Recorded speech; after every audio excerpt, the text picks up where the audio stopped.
Hello student, welcome to Biology by Neha Patel, Standard 11th, Chapter number 12th, ખનિજ પોષણ, lecture number 2.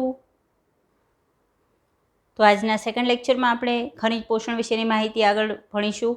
આપણે last લેક્ચરમાં જળ સંવર્ધન વિશે થોડી ઘણી માહિતી મેળવી ગયા છીએ અને ફિગર 12.1 એ પણ સમજી ગયા છીએ. ફિગર 12.2 સમજતા પહેલાં થોડું હું જળ સંવર્ધન વિશેની તમને એક્સ્ટ્રા માહિતી આપી દઉં છું, એટલે તમને એક્ઝેક્ટલી ફિગર 12.2 શું કહેવા માગે છે એના વિશેની માહિતી ખબર પડી જશે. ચલો, લાસ્ટ લેક્ચરમાં આપણે સમજી ગયા કે જળ સંવર્ધન જે પદ્ધતિ છે એમાં જમીનની ગેરહાજરીમાં માત્ર પોષક દ્રાવણમાં વનસ્પતિને ઉછાળવા માટેની જે કૃત્રિમ પદ્ધતિ છે હાઇડ્રોપોનિક પદ્ધતિ કે જળ સંવર્ધન પદ્ધતિ કહીએ છીએ. અને ત્યાં આપણે એ પણ દર્શાવ્યું કે એનો ઉપયોગ શેના માટે થાય છે, તો વ્યક્તિગત રીતે જે તે ખનિજ તત્વની ભૂમિકા અથવા એની ત્રુટિજન્ય અસરો સમજવા માટે આપણે જળ સંવર્ધન પદ્ધતિનો ઉપયોગ કરીએ છીએ.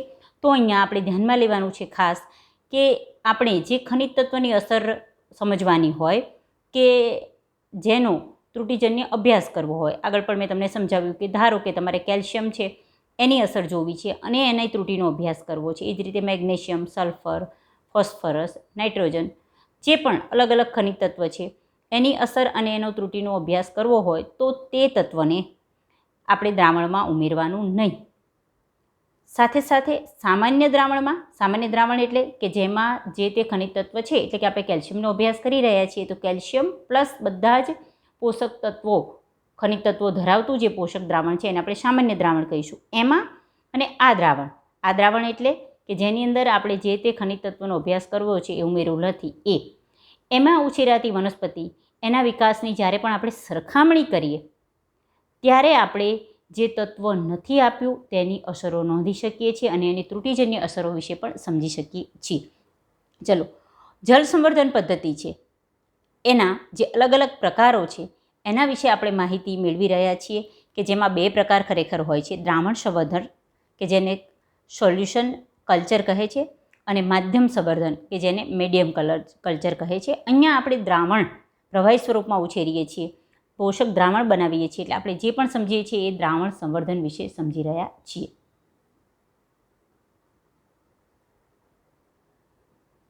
ચલો, જળ સંવર્ધનમાં આ જે પ્રકાર છે દ્રાવણ સંવર્ધન કે જેમાં વનસ્પતિના ઉછેર માટે આપણે જે તે આવશ્યક વાનસ્પતિક જે પોષક તત્વો છે બધા એની નિર્ધારિત માત્રામાં પોષક દ્રાવણ ઉપયોગમાં લેવાય છે. અને અહીંયા પણ દ્રાવણ સંવર્ધન એટલે કે જળ સંવર્ધન એના 3 પ્રકારો છે. પ્રથમ છે સંતુલિત દ્રાવણ સંવર્ધન, બરાબર. તો આપણે જે ફિગર 12.1 જોઈ એ કોની છે, તો એ સંતુલિત દ્રાવણ સંવર્ધનની છે.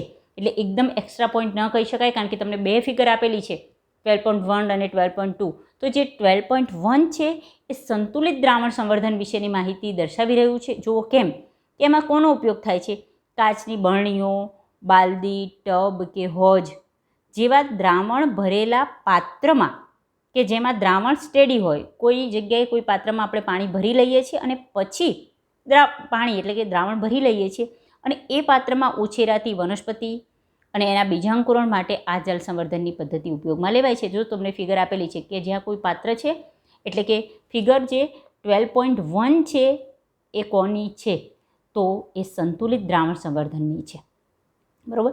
બીજું જે છે એ સતત પ્રવાહિત દ્રાવણ સંવર્ધન કન્ટિન્યુઅસ ફ્લો સોલ્યુશન કલ્ચર. આ પદ્ધતિમાં પોષક તત્વની ફિલ્મ તકનીકીનો મતલબ કે સતત એવી ટેકનોલોજી કે જેમાં સતત નીચેથી પ્રવાહી વહેતું રહે અને એના કારણે મૂળતંત્ર સતત પ્રવાહીના સંપર્કમાં રહે. આગળનામાં શું થયું કે આપણે જે પ્રવાહી છે, જે દ્રાવણ છે એ સ્ટેડી છે, કોઈ પાત્રમાં ભરેલું છે અને એના કારણે મૂળતંત્ર એના સંપર્કમાં રહે છે. પણ તમે મૂળતંત્ર એમાં નીચેથી સતત કોઈ પ્રવાહીને વહેતું રાખો તો પણ એવું થાય કે તેમાં સતત મૂળતંત્ર એ દ્રાવણના સંપર્કમાં રહે. એટલે એને ન્યુટ્રિયન્ટ ફિલ્મ ટેકનિક NFT કહેવાય કે જેના દ્વારા સ્વયં સંચાલિત રીતે સતત એવું થાય કે નીચેથી દ્રાવણ વહેતું રહે અને મૂળતંત્ર એના સંપર્કમાં રહે અને પોષક તત્વોનો સતત પ્રવાહ આપવામાં આવે. તો આપણી ફિગર નંબર 12.2 છે એ સતત પ્રવાહિત દ્રાવણ સંવર્ધનની છે. એટલે હું અહીંયા આ એક્સ્ટ્રા પોઈન્ટ તમને દર્શાવી રહી છું. આવો ત્રીજો પણ પ્રકાર છે જેને વાયુ સંવર્ધન કે જેમાં ખુલ્લા વાતાવરણમાં પોષક દ્રાવણના ઝરમર ટીપા એરોઝોલ વડે વનસ્પતિનો ઉછેર કે બીજાંકુરણ માટે જળ સંવર્ધનની પદ્ધતિ ઉપયોગમાં લેવાય છે. આ ત્રણેયની ફિગરમાં 12.1 અને 12.2 તો દર્શાવેલી છે. આ ત્રીજી ફિગર પણ હું તમને દર્શાવી દઉં છું. પછી આપણે ટેક્સ્ટબુકમાં જે ફિગર નંબર 12.2 આપેલી છે એના વિશેની માહિતી મેળવીશું. ચલો, તો અહીં તમારી સામે હું ત્રણેયની એક એક ફિગર શેર કરી રહી છું. ફર્સ્ટ જુઓ, આ જે ફિગર છે એ આપણી જે 12.1 ફિગર છે એ ટાઈપની છે. અહીંયા એકથી વધારે વનસ્પતિ ઉછેરી અને દર્શાવેલું છે કે અહીંયા કોઈ એવું પાત્ર છે કે જેની અંદર દ્રાવણ એ સંતુલિત છે, સ્ટેડી છે ટૂંકમાં, બરાબર. કોઈ પાત્રમાં દ્રાવણ ભરી અને પછી જો તમે ઉછેરો છો તો આ પહેલો પ્રકાર છે કે જે એક્ઝેક્ટલી આપણા 12.1 જે ફિગર છે એના જેવો છે, જેને કહેવાય છે સંતુલિત દ્રાવણ સંવર્ધન. ચલો, આ જે છે એક્ઝેક્ટલી આપણી ફિગર નંબર 12.2 જ છે. જો તમારી ટેક્સ્ટબુકની આપણે ફિગર 12.2 જોઈશું તો એમાં તમને અહીંયા આ વસ્તુ દર્શાવેલી છે કે આ જે પણ કોઈ એક પાઇપ જેવું છે દેખાય છે, તેમાં સતત પ્રવાહી, અહીંથી જુઓ આ નલિકા છે, અહીં તમને દર્શાવે છે કે અહીંયા એ રીતે પહેલાં પાત્રમાં અહીંયા જે પણ આપણું પોષક દ્રાવણ છે ભરેલું છે અને અહીંયા એક પંપ છે. પંપ દ્વારા અહીંયા પાણી આના નીચે જો નાની નળી દેખાય એમાંથી જાય છે. આ નળી આ રીતે આમ વળી અને અહીંયા આવે છે. આ જે મોટી નળી છે એમાં ખુલે છે, ખુલ્લી પાઇપમાં, બરાબર. આ ખુલ્લી પાઇપમાં આ રીતે જુઓ, મૂળતંત્ર આ રીતે ખુલ્લા રહે એવા આવી રીતે નાના હોલ કરી અને નાની નાની પાઇપ લગાવેલી છે કે જેની અંદર આ રીતે આપણા જે રોપા છે એના ઉછેરેલા છે. એનું મૂળતંત્ર અહીંયા નીચે હોય એટલે શું થાય, જુઓ, અહીંથી પંપ દ્વારા દ્રાવણ અહીંયા જાય. એ દ્રાવણ અહીંયા મોટી પાઇપ છે એમાં પડે. મોટી પાઇપમાં આ રીતે થોડું આમ પાઇપ છે સ્લાઇડ આમ ત્રાંસી રાખવામાં આવે એટલે એના કારણે શું થાય કે સતત આ પાણી આમ બહાર પડે. એટલે અહીંયા જે મૂળતંત્ર હોય એ સતત એના સંપર્કમાં રહે. એના માટે તમને એક છે એને હાઇલાઇટ કરીને દર્શાવેલો છે કે આ રીતે આ મોટી પાઇપ હોય અને એમાં જો આવી નાની પાઇપ જેવું અને પછી અહીંયા આ રીતે છોડનો ઉછેર થઈ શકે બહાર. અહીં હવાઈ જે પાર્ટ છે એ હવામાં જ રહે એ રીતે ધ્યાન રાખવામાં આવે. અહીંયા કોટન લગાવી દેવામાં આવે એટલે આ રીતે અહીંયા સ્ટેડી રહી શકે અને એનું મૂળતંત્ર છે એ સતત જુઓ અહીંયા સંપર્કમાં રહે. તો ઇન શોર્ટ આ શું કહેવાય? સતત પ્રવાહી દ્રાવણ સંવર્ધન, બીજો પ્રકાર. ત્રીજા પ્રકાર વિશે અહીંયા દર્શાવેલું નથી, જેને વાયુ સંવર્ધન કહેવાય. એ અહીંયા હું તમને માત્ર દર્શાવી રહી છું. જુઓ, ત્રીજો પ્રકારમાં શું છે કે આ કોઈ એક પાત્ર કે જેમાં આ રીતે મૂળતંત્ર અહીંયા નીચે હોય છે, હવાઈ પાર્ટ અહીં હવાઈમાં હોય એવું હોય, અહીંયા તમારું પોષક દ્રાવણ ભરેલું હોય અને અહીંયા જો આ એક પ્રકારની એક મોટર હોય, બરાબર.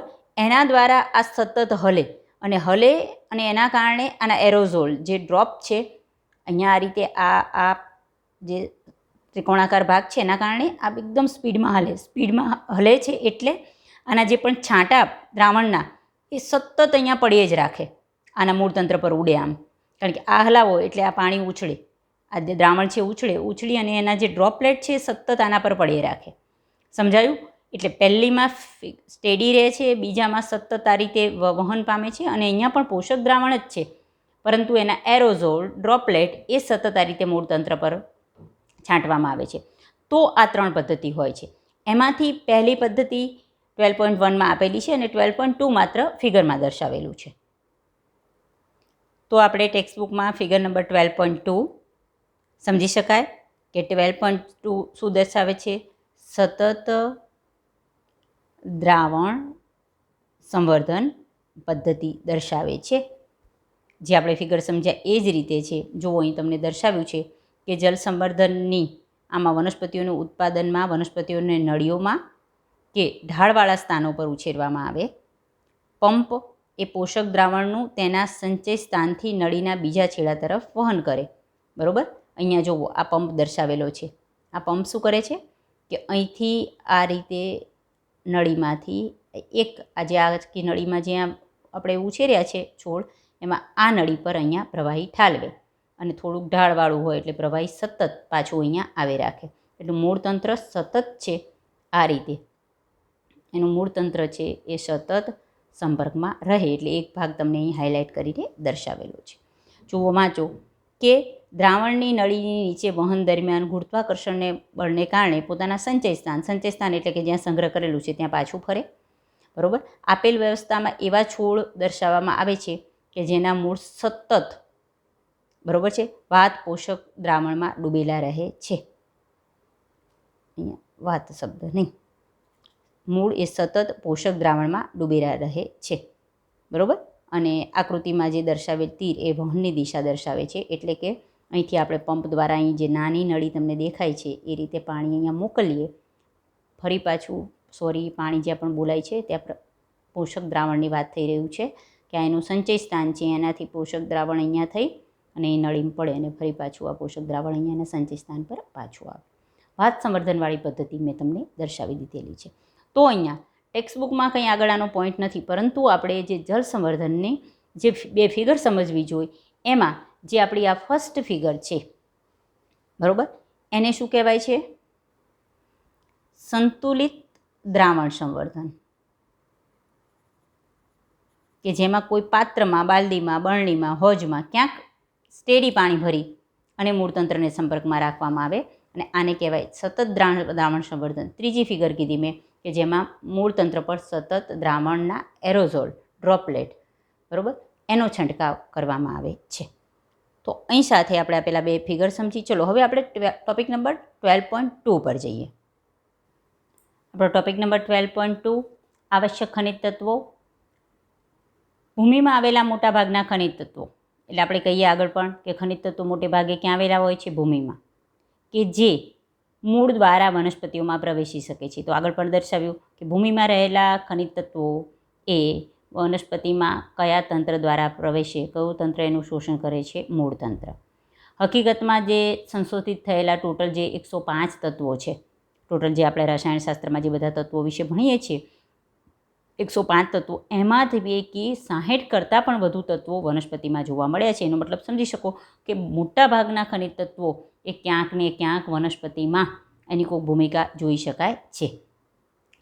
અને કોઈક અનયુઝ્યુઅલ તત્વો પણ ઘણીવાર અમુક વનસ્પતિમાં નોંધાયેલા છે. એટલે મોટાભાગના તત્વો જે છે એ તો બધી જ વનસ્પતિઓમાં, કોઈ પણ પ્રકારની વનસ્પતિ લઈ લો, રણમાં ઉગતી જલજ વનસ્પતિ, નાની મોટી, વૃક્ષ, છોડ, ક્ષુપ, બરાબર, એમાં તમને એમ કહે છે કે મોટાભાગના 60 કરતાં વધુ તત્વો તો જોઈ શકાય જ છે. પરંતુ એવી પણ વનસ્પતિ છે કે જેમાં સ્પેશિયલ રેર, કે જે એવા તત્વો કે જે બધી જ વનસ્પતિમાં ન હોય, બરાબર, એવું પણ ક્યાંક નોંધાયેલું છે. કોઈ ચોક્કસ એવા તત્વો કે જે સમજાય છે કે 60 જેવા તો એવા તત્વો છે કે મોટાભાગની બધી વનસ્પતિઓમાં કોમન હોય. ધારો કે કેલ્શિયમ છે તો બધી વનસ્પતિમાં હોય, મેગ્નેશિયમ બધી વનસ્પતિમાં હોય, નાઇટ્રોજન બધી જ વનસ્પતિઓમાં હોય. પરંતુ એવા પણ કોઈ તત્વો નોંધાયા કે જે ચોક્કસ પ્રકારની વનસ્પતિમાં ક્યાંક એની પણ હાજરી જોઈ શકાય. તો કેટલીક વનસ્પતિઓની એવી જાતિઓ, એટલે શબ્દ કહે છે કે બધામાં તો 60 કરતાં વધુ છે જ, પણ કેટલીક વનસ્પતિઓની એવી જાતિઓ છે કે જેમાં સેલેનિયમનો પણ એ સંગ્રહ કરે છે. એટલે બધી જ વનસ્પતિ સેલેનિયમનો સંગ્રહ કરતી નથી. સામાન્ય રીતે તમને અહીંયા નામ આપેલું નથી, પણ એસ્ટ્રાગેલસ નામ છે. શું નામ છે? એસ્ટ્રાગેલસ. એ સેલેનિયમનો સંગ્રહ કરતું જોવા મળ્યું છે. તો સેલેનિયમ જ્યાં જોઈ શકાય એવું જો તમને ક્યાંય નામ પૂછે છે, સામાન્ય રીતે બોર્ડમાં તમારે આ વસ્તુ પૂછાતી નથી, પણ હું તમને ખાલી દર્શાવી દઉં છું. એસ્ટ્રાગેલસ વનસ્પતિનું નામ છે કે જ્યાં સેલેનિયમની હાજરી નોંધાઈ શકાય છે. અથવા જેને બીજું એક નામ છે પ્રિન્સ પ્લમ્સ, કે જેમાં પણ સેલેનિયમની હાજરી હોવાનું જોઈ શકાયું છે. બરાબર. ચલો સેકન્ડ, જ્યારે કેટલીક વનસ્પતિઓમાં સોના અને એયુ એ પણ જોઈ શકાય છે. પછી આપણને એમ થાય કે સોનાની હાજરી કોઈ વનસ્પતિમાં, તો સામાન્ય રીતે એનું પ્રમાણ બહુ જ ઓછું હોય કે સોનાની ખાણ ન હોય. પરંતુ રેર એવી પણ વનસ્પતિ છે કે જેમાં એયુની હાજરી જોઈ શકાય છે. તો એમાં સામાન્ય જેવું કહી શકાય કે અમુક વૈજ્ઞાનિકો એવું શોધેલું છે કે જે મસ્ટર્ડ એટલે જે રઈનો પ્લાન્ટ છે એવું કહેવાય છે કે એમાં પણ ક્યાંક ને ક્યાંક કોઈ બહુ રેર થોડાક પ્રમાણમાં સોનાની હાજરી જોઈ શકાય છે. એટલે કે રઈનો પ્લાન્ટની આજુબાજુ સોનાની ખાણ હોતી નથી કે એમાં સોનું ભરેલું હોતું નથી, પણ સામાન્ય પ્રમાણમાં એવું ક્યાંક હાજરી હોવાની શક્યતા હોય એવું દર્શાવી શકાયું છે. આપણે રેર કેસની વાત કરી રહ્યા છીએ. સાથે સાથે બીજું એક તત્વ છે રેડિયો એક્ટિવ ઘટક, જેને કહેવાય છે સ્ટ્રોન્શિયમ SR. એની પણ અમુક વનસ્પતિઓમાં હાજરી જોઈ શકાય છે. એ કેવી વનસ્પતિઓમાં એની હાજરી જોઈ શકાય? કે સામાન્ય રીતે આપણા એવા સ્થળો કે જ્યાં ન્યુક્લિયર પરીક્ષણો થતા હોય, આપણને ખબર છે કે ઘણા ચોક્કસ સ્થાન છે કે જ્યાં ન્યુક્લિયર પરીક્ષણ થતું હોય. આપણને ખબર છે કે સામાન્ય રીતે જો ઇન્ડિયામાં આપણે ગુજરાતની નજીક રાજસ્થાન છે, એમાં પોખરણ કે જ્યાં ન્યુક્લિયર પરીક્ષણ થયેલા છે, કે અમુક એવા ચોક્કસ રહેર સ્થળો સામાન્ય રીતે જે વસાહતોથી દૂર હોય છે કે જ્યાં આપણી ગવર્મેન્ટ દ્વારા ચોક્કસ પ્રકારના ન્યુક્લિયર ઘટકો એનું સંશોધન ક્ષેત્ર હોય, ત્યાં ન્યુક્લિયર પરીક્ષણ થતું હોય, તો એવી જગ્યાએ ક્યાંક વનસ્પતિ ઉગતી હોય તો સમજી શકો કે એ ઘટકો, એ રેડિયોએક્ટિવ ઘટકોની ત્યાં હાજરી હોઈ શકે. તો સ્ટ્રોન્શિયમ જ એવું એક ઘટક છે કે જે અમુક વનસ્પતિમાં આવા સ્થળો પર નોંધાયેલું છે. તો એવું તમે કહી શકો કે ક્યાં સ્ટ્રોન્શિયમ જોઈ શકાય. તો એવી વનસ્પતિનું નામ છે પિગ્નેટ હિક્કોરી. બરાબર છે? પિગ્નેટ હિક્કોરી એ એક ચોક્કસ પ્રકારની એવી જગ્યાએ ઉગતી વનસ્પતિ છે કે જ્યાં રેડિયો એક્ટિવ ન્યુક્લિયર પરીક્ષણ થતા હોય તો સ્ટ્રોન્શિયમ નામનું ઘટક ત્યાં જોઈ શકાયું છે. ઘણીવાર આ એવું છે, એની હાજરી મસ્ટર્ડમાં તો જોઈ શકાય છે. સાથે સાથે બહુ ઊંડા રૂટ ધરાવતી, બહુ ઊંડા મૂળ ધરાવતી અમે યુકેલિપ્ટસ એટલે કે જે નીલગિરીની અમુક જાતિઓ છે એમાં પણ આ એયુની હાજરી જોઈ શકાય છે. આ તમને સામાન્ય માહિતી આપી રહ્યું છું. આના વિશે ખાસ તમારે ક્યાંય કોઈ પૂછી શકે નહીં બોર્ડમાં, બરાબર? પણ તમને એમ થાય કે કેવી વનસ્પતિમાં છે તો અહીંયા થોડા નામ આપેલા એવું ક્યાંક સંશોધન થયેલું હોય છે. તો ઇન શોર્ટ બધી વનસ્પતિઓમાં 60 કરતાં વધુ તત્વો તો જોઈ શકાય છે, પણ અમુક ચોક્કસ વનસ્પતિઓમાં આવા ઘટકો પણ નોંધાવી શક્યા છે. હવે એના પ્રમાણ ઉપર જઈએ તો એવું નથી કે એનું પ્રમાણ વધારે જ હોય. આની વાત નથી કરતા, જે તે ઘટકોનું પ્રમાણ. ખૂબ અમુક તત્વો એવા છે કે જે વનસ્પતિમાં હાજર હોય, જરૂરી પણ હોય, પણ ખૂબ ઓછા પ્રમાણમાં એની હાજરી હોય, લઘુ, બહુ જ પ્રમાણ એનું ઓછું હોય. તો વનસ્પતિઓમાં ખનિજ તત્વોનું ન્યૂનતમ સંકેન્દ્રણ અથવા સાંદ્રતા પણ નક્કી કરવાની ટેકનોલોજી પણ અત્યારે ઉપલબ્ધ છે કે બહુ જ ઓછા પ્રમાણમાં હાજરી હોય જે તે ખનિજ તત્વોની, તે પણ તમે શોધી શકો. સામાન્ય રીતે કહે છે કે 10⁻8 ગ્રામ પ્રતિ ml કોઈ ઘટક હાજર હોય તો એ પણ તમે નક્કી કરી શકો. એની ભૂમિકા શું છે વનસ્પતિમાં એ પણ નક્કી કરી શકો. એના માટેની પણ ઘણી બધી ટેકનોલોજી અત્યારે ઉપલબ્ધ છે. ચલો, પ્રશ્ન એ થાય છે કે શું બધા વિવિધ જે વિપરીત ખનિજ તત્વો છે, કેમ વિપરીત? કારણ કે દરેક ખનિજ તત્વો પોતે અલગ અલગ કોઈ કાર્ય સાથે સંકળાયેલા છે. એવું નથી કે બધાની ચોક્કસ કોઈ સેમ જ ભૂમિકા હોય. જે વનસ્પતિઓ મેળવે છે, ઉદાહરણ તરીકે ધારો કે આ છે સેલેનિયમ છે કે એવું છે કે સ્ટ્રોન્શિયમ, એ બહુ કંઈક રેર છે, વિપરીત ખનિજ તત્વો છે. તો એવા ખનિજ તત્વો, બરાબર, એ વનસ્પતિ માટે શું આવશ્યક હશે? હવે ખરેખર શું હોય કે વનસ્પતિ શબ્દ બોલીએ છીએ કે વનસ્પતિમાં કોઈ તત્વ આવશ્યક છે, તો ખરેખર શું હોવું જોઈએ કે બધી જ વનસ્પતિમાં એવું હોવું જોઈએ. બરાબર છે? ધારો કે સોનું ક્યાંક જોવા મળે છે, સ્ટ્રોન્શિયમ જોવા મળે છે, કે પછી ક્યાંક સેલેનિયમ જોવા મળે છે, તો એનો મતલબ કે શું એ વનસ્પતિ માટે આવશ્યક છે? અહીં આવશ્યક શબ્દ બહુ મહત્ત્વનો છે. આપણે નોર્મલી આવશ્યક શબ્દ વાપરી નાખીએ છીએ, પણ વનસ્પતિ માટે આવશ્યકતા કોની? ખનિજ તત્વોની. કયું ખનિજ તત્વ આવશ્યક છે? તો આવશ્યકતા માટેના માપદંડો છે. ચોક્કસ આ માપદંડો જે સંતોષતું હોય એ ખનિજ તત્વ વનસ્પતિ માટે આવશ્યક કહી શકાય. તો અહીંયા 105 તત્વ છે, એમાંથી 60 કરતાં વધુ તત્વોની હાજરી જોઈ શકાય છે. એમાંથી પણ આ 60 કે તત્વો આવશ્યક નથી, બરાબર? અમુક જ એવા ખનિજ તત્વો છે કે જે વનસ્પતિ માટે આવશ્યક છે. તો કોને આવશ્યક ગણવા? તો એના માટેના ચોક્કસ ક્રાઇટેરિયા છે, એના માટેના માપદંડ છે કે ભાઈ આટલું જો સંતોષાતું હોય તો એને આપણે આવશ્યક ખનિજ તત્વોમાં લિસ્ટમાં મૂકવું. તો અહીંયા આવશ્યક, ઇસેન્શિયલ શબ્દ બહુ જ જરૂરી છે. તો આપણે હવે આવશ્યક ખનિજ તત્વો પર જઈએ. ચલો, તો એક આપણે બહુ જ IMP એવો ટોપિક નંબર 12.2.1 આવશ્યકતા માટેના માપદંડો. કોના? ખનિજ તત્વોની આવશ્યકતા માટેના. પણ આપણે કીધું કે 105માંથી 60 છે એની હાજરી જોઈ શકાય, પણ શું 60 આવશ્યક છે કે નહીં?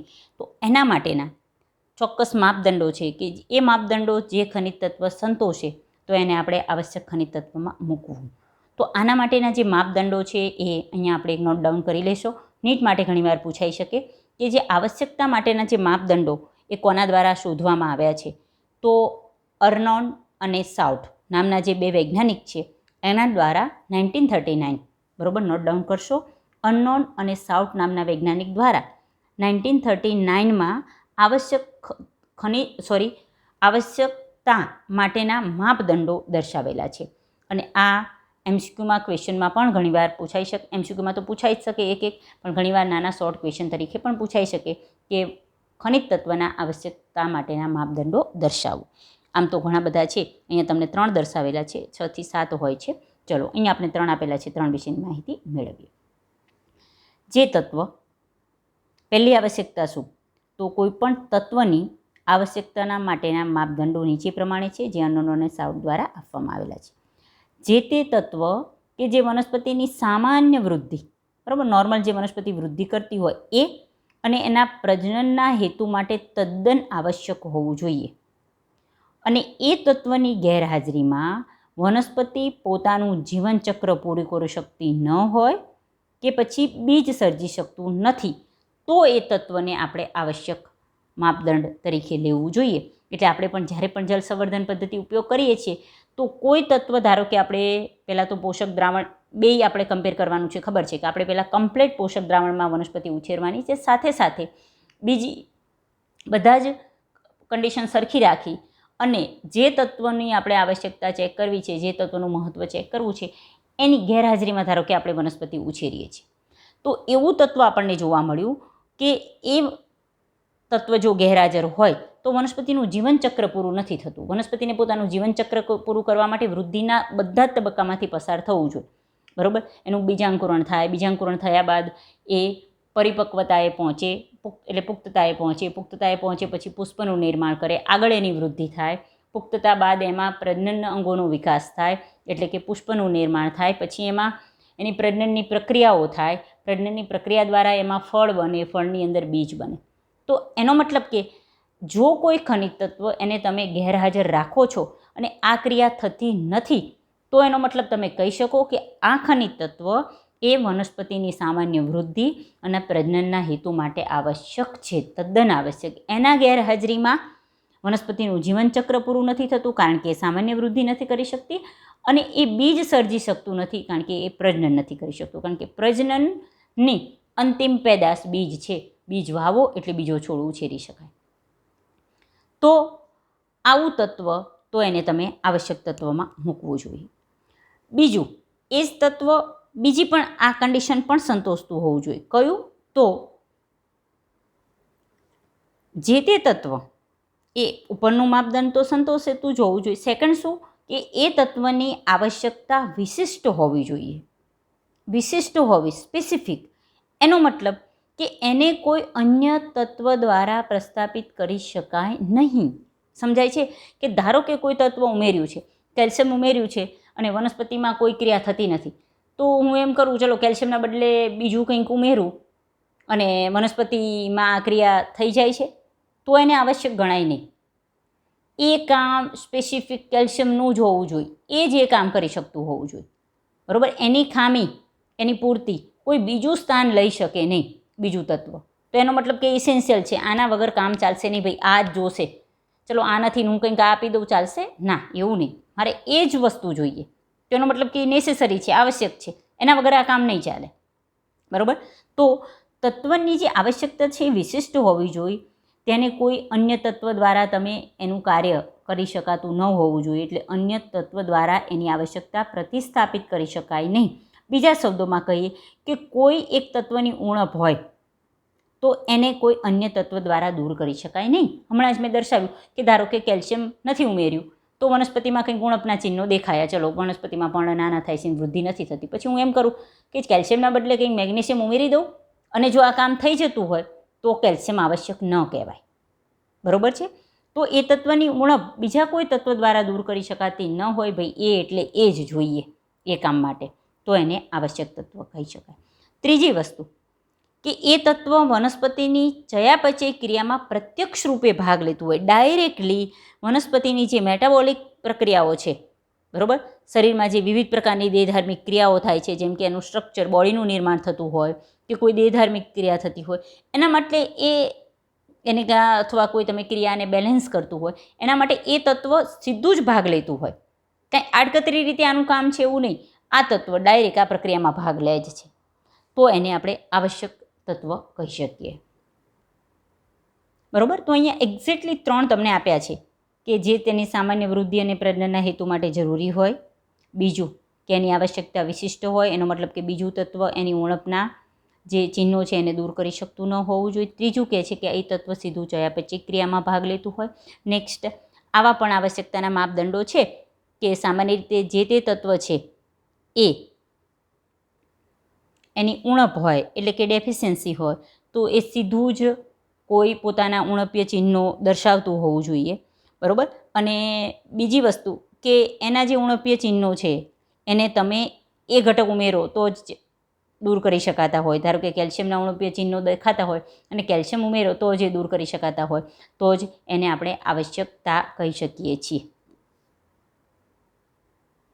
તો જે ઉપરોક્ત માપદંડ એટલે કે આગળ આપણને જે 3 માપદંડો આપ્યા એને આધારે માત્ર કેટલાક જ ખનિજ તત્વો એ વનસ્પતિની વૃદ્ધિ તેમજ ચયાપચય માટે ચોક્કસપણે આવશ્યક છે એવું જાણવા મળ્યું. સામાન્ય રીતે આપણે એમ કહ્યું કે 60થી વધુ અહીં હાજર હોય છે, તો અહીંયા 60થી વધુમાં ટોટલ 17 ખનિજ તત્વો છે એ આવશ્યક ખનિજ તત્વો તરીકે નોંધાયેલા છે કે જે આપણે જે પણ ક્રાઇટેરિયા અનનોન અને સાઉટે આપ્યા એ પૂરા કરે છે. કેટલા? કુલ 17, બરાબર. બાકીના છે એ બધા હાજર તો છે જ વનસ્પતિમાં, પણ એને બિનઆવશ્યક ખનિજ તત્વો કહેવામાં આવે છે. આને આવશ્યક ખનિજ તત્વો એટલે કે ઇસેન્શિયલ એલિમેન્ટ્સ કહે છે અને બાકીના બધાને નોન ઇસેન્શિયલ એલિમેન્ટ કહે છે. ચલો, તો હું એનું તમને લિસ્ટ પણ આપી દઉં છું કે કયા ઇસેન્શિયલ છે અને કયા નોન ઇસેન્શિયલ છે. તો અહીંયા મેં તમને જે 17 આવશ્યક ખનિજ તત્વો છે એનું લિસ્ટ આપેલું છે. જુઓ, carbon, hydrogen, oxygen, nitrogen, phosphorus, potassium,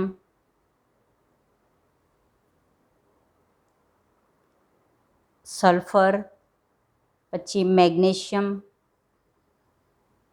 calcium, લો, boron, manganese, copper, zinc, molybdenum, chlorine અને નિકલ. બરાબર છે? આ નોટ ડાઉન કરી લેશો. આ 17 આવશ્યક ખનિજ તત્વો છે. હવે અહીંયા આપણે આજના લેક્ચરમાં જળ સંવર્ધન માટેના જે ટોપિક હતા, સતત જળ સંવર્ધન, પછી સંતુલિત દ્રાવણ સંવર્ધન અને વાત સંવર્ધન વિશેની માહિતી મેળવી. સાથે સાથે જે આવશ્યક ખનિજ તત્વો વિશે થોડુંક શું એ સમજ્યા.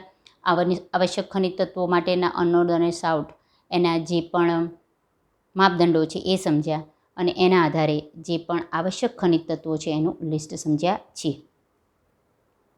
અહીંયા એક એક્સ્ટ્રા પોઈન્ટ દર્શાવી દઉં છું કે કેમ જળ સંવર્ધન લેવામાં આવે છે અથવા જળ સંવર્ધનના ફાયદા શું. તો આ ધ્યાનમાં હોય તો ક્યાંક ને ક્યાંક કોઈ ક્વેશ્ચન હોય તો તમે આન્સર આપી શકો. કે એક તો વનસ્પતિ ખનિજ પોષક તત્વોને તમે યોગ્ય માત્રામાં ઉપયોગ કરી શકો.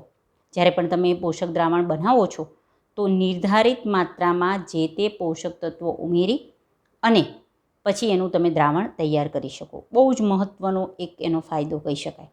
બીજું, જરૂરિયાત પ્રમાણે તમે પાણીનો ઉપયોગ ત્યાં થાય છે.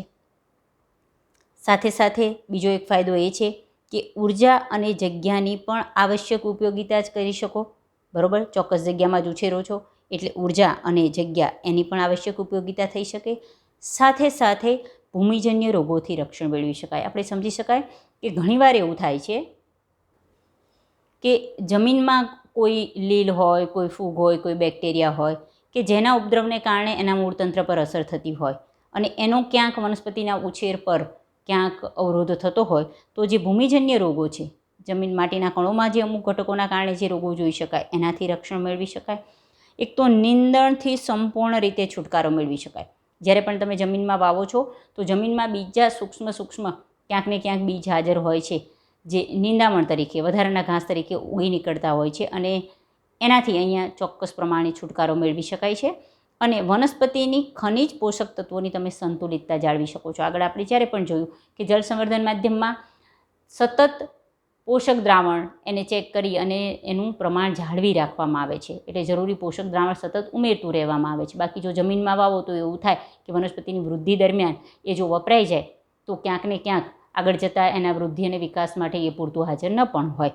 બરાબર? તો આ રીતે જળ સંવર્ધન દ્વારા આ જળ સંવર્ધનના ફાયદા છે અને એટલે આગળ પણ તમને ટેક્સ્ટબુકમાં પણ આપેલું છે કે ટામેટાં, જે લેટસ છે એ, બીજવિહીન કાકડી, એને વ્યાપારિક ધોરણે પણ અહીંયા આપણે પ્રયોગ માટે તો આનો ઉપયોગ કરીએ જ છીએ જળ સંવર્ધન પદ્ધતિનો, પણ આ બધી જ જે ઘણી બધી વનસ્પતિઓ છે કે જેનો વ્યાપારિક ધોરણે આપણે શાકભાજી તરીકે ઉપયોગ કરતા હોય તો મોટા પાયે પણ જળ સંવર્ધન દ્વારા ઉછેર થઈ શકે છે અને આ બધા જ એના ફાયદા લઈ શકાય છે. તો આ પોઈન્ટ પણ ક્યાંક ને ક્યાંક તમારે નોટ્સમાં નોટ ડાઉન કરી લેશો કે આ જળ સંવર્ધનના ફાયદા છે.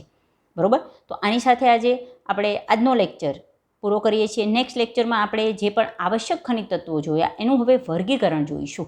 1 બાય 1 એક પોઈન્ટ આપણે ક્લિયર કરતા જઈએ છીએ અને સારી રીતે સમજતા જઈએ છીએ. ટેક્સ્ટબુકમાં પણ જોતા રહેજો અને રોજનું રોજ તૈયાર કરતા રહીશું. તો આજનો લેક્ચર અહીંયા પૂરો થાય છે. જય હિન્દ.